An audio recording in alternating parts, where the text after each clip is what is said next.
5व्या अनुसूचीवर आदिवासींच्या संविधानिक अधिकाराच्या चर्चेला नॉर्मल सोबत कोणत्या अधिकाऱ्यांनी डिबेट करा. जर असं हिंमत तर 5व्या अनुसूचीवर. अरे आमच्या ग्रामसभेची परवानगी न घेता तुम्ही प्रस्ताव कसा काय टाकला बोला. कसं काय प्रस्ताव मांडला यांनी आणि तो प्रांत काय चौकशी केलाय का. नाही कुणाच्या बापाची, नाही कुणाच्या. अरे त्या प्रांत अधिकाऱ्यानं कलेक्टरला जो प्रस्ताव पाठवला त्यांनी ग्रामसभेची परवानगी घेतली नाही विचारलं का. बापाला आदिवासी बाप आहे बाप, आधी बापाच्या पाया पडायला लागतं मग पुढे जायला लागतं. ग्रामसभेला अधिकार दिला अनुसूचित क्षेत्रामध्ये.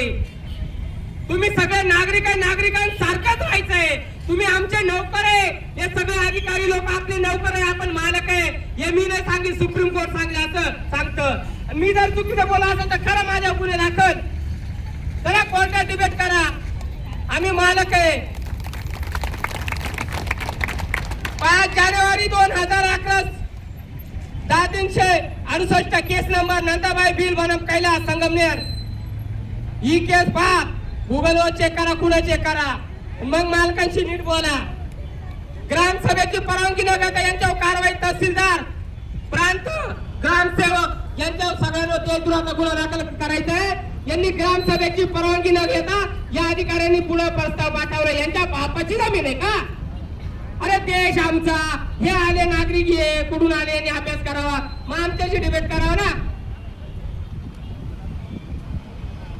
जो जमीन सरकारी है वो जमीन हमारी है, किसी के बाप की नहीं.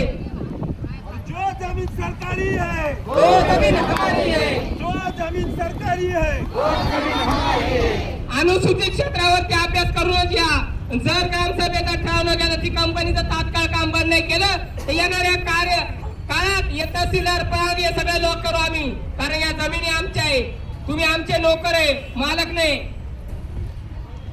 तुमच्यात असेल हिंमत तर आमच्याशी डिबेट करा. कोणता क्लास 1 अधिकारी आणा, सुपर क्लास 1 अधिकारी आणा.